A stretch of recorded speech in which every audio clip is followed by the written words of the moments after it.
Welcome, dear listeners, to the Speak and Flow podcast, where we dive into strategies to help you and your team unleash the power of their voice, achieve maximum potential, and flow. Today's episode is all for our empathetic communicators out there. Those of us, like me, who have high emotions and feel all of our feelings and have high emotional intelligence. I want to teach you how to tap into that in difficult conversations or in difficult interactions. Those people that we think are frustrating, annoying, how do we manage that? And that's the topic today. So let's get started. And I'm going to begin with the story that just happened last weekend. I'm in a parking lot, there's open space, and I'm with a friend. And he turns to me and says, "Melinda, would you like to play pickleball?" I thought to myself, I've never played before. I don't know how, but I'm open, sure. And so he went to go grab the paddles, and we're in the big parking lot, and he starts to teach me how to swing the ball and hit the ball. So boom, boom. I'm starting to get it. I'm hitting and swinging the ball back, and he swings the ball back to me. And then because there's no net, he starts swinging a little bit harder. He knows I'm starting to understand how to play. So I swing the ball and I hit it back to him even harder. And then suddenly we're rallying and it's going really hard. The balls are going back and forth, and then there's chaos, and because there's no rules. And so then that reminded me of our interactions are very similar to that. When it's chaotic, when there's emotion, there's no rules, we're bouncing balls and words back and forth. We're throwing words at each other and not really thinking through what is happening or what we're saying. And so today I want us to have more intention, more awareness on how to deal with these difficult interactions with the 4 strategies and tips. I call them the C's. S stands for self-awareness. E stands for empathetic listening. The third strategy is effective communication for E, and then S, self-care. So I'm going to break down each of the tips, beginning with self-awareness. Now, this is where most people don't dive in or don't really quite understand how to break this apart and understand this. Self-awareness means having the self-awareness and understanding of what just triggered you. And not just what triggered you, what is the need within you that is being triggered? For example, the person might have just been dismissive to you, noticing when that person does that. And that's your trigger. That is what's causing the emotion.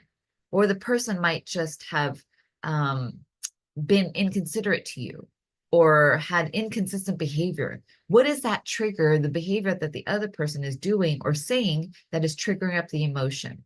Take a pause. Then for all of us who are highly empathetic, then ask yourself, go deeper, use your emotional intelligence.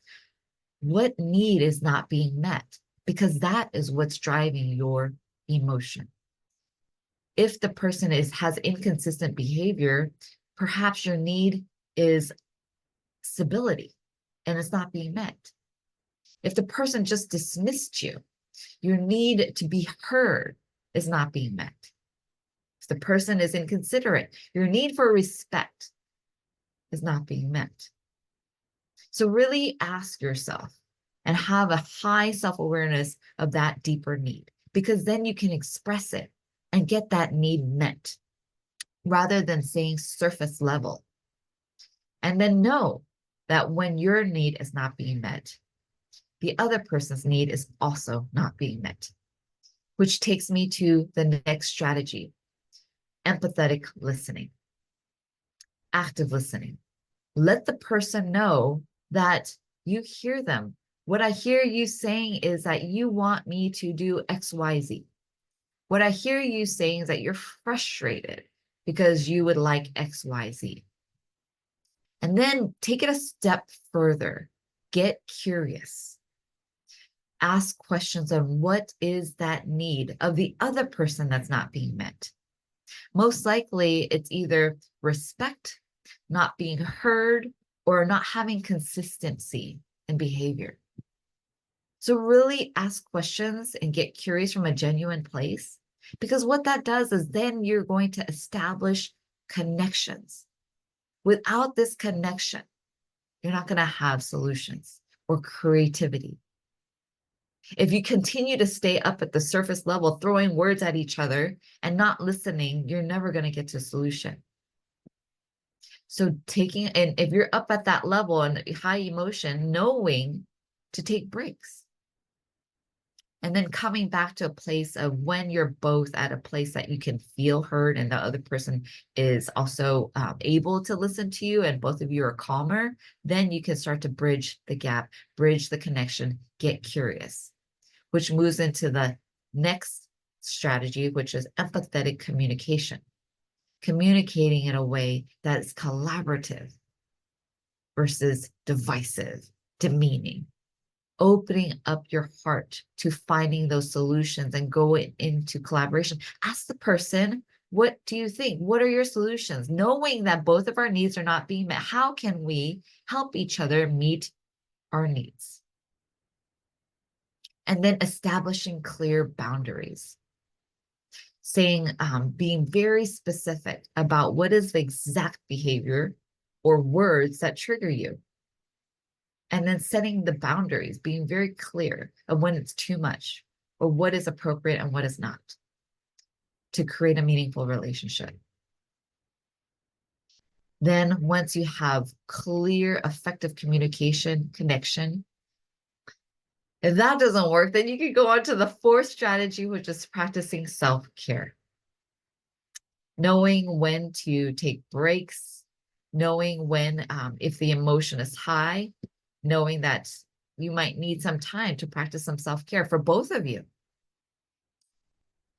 Taking walks, going on vacation, going back to the simplicity of life. That's what I like to do.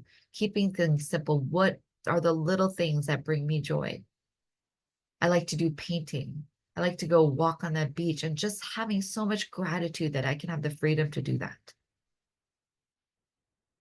And that will restore me and give me energy for the next time when I have to do, not if, but when when the interactions come again, I'm more prepared, I'm more aware, and I can be able to use these tools effectively. And I believe that by practicing and having patience with using these techniques, you can turn any difficult interaction into a meaningful one, a one that establishes connection and brings joy to your life and more peace and flow. Until I see you next time, if you like this episode, please subscribe, put into the comments, and share it with somebody. Thanks for being here today. I'm your sister in flow. May prosperity flow to you and through you always.